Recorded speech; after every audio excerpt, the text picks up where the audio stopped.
বিষাক্ত ও নিষিদ্ধ স্যালাইন নিয়ে এবার কলকাতা হাইকোর্টে জনস্বার্থ মামলা দায়ের।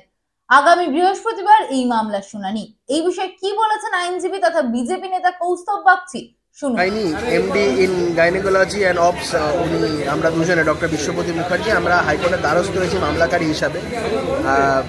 আমাদের বক্তব্য যে এই ঘটনাগুলোতে যে ক্রিমিনালিটি যেটা ইনভলভ, এই ক্রিমিনালিটি পার্টটা সিবিআই ইনভেস্টিগেট করুক under the supervision of this honourable court.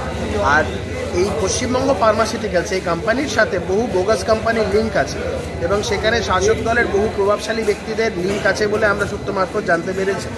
সেই বিষয়গুলো আমরা কোর্টের কাছে তুলে ধরবো এবং এই ফিনান্সিয়াল র্যামিফিকেশনসের জায়গাটা যাতে ইডিকে তদন্তভার দেওয়া হয়। মূলত যে বিষয়টা সেটা হচ্ছে এই ধরনের যে অ্যাক্টিভিটি চলেছে ব্যান্ড মেডিসিনের ক্ষেত্রেও সেটাকে সরকারিভাবে প্রক্রিয়র করা, রোগীদের মধ্যে অ্যাডমিনিস্টার করা, এটার মধ্যে একটা অনেক বড় জালিয়াতি চক্র কাজ করেছে বলে আমাদের মনে হয়। তো সেই পার্টটা ফিনান্সিয়াল র্যামিফিকেশনের দিকটা ইডি আর ক্রিমিনালিটির দিকটা সিবিআই যদি ইনভেস্টিগেট করে under the supervision of this honourable court, আমরা এটাই কোর্টের কাছে চেয়েছি। লিভ চেয়েছিলাম কোর্টের কাছে আমরা জরুরি ভিত্তিতে শুনানির জন্য, সেটা কোর্ট মঞ্জুর করেছে। বৃহস্পতিবার শুনানি। মানে আপনিই মামলাকারী? আমি এবং আরেক ডাক্তারবাবু ডক্টর বিশ্বপতি মুখার্জি, গাইনি এবং গাইনি অ্যান্ড অবসের ডাক্তার, উনি আমরা দুজনে মিলে করেছি।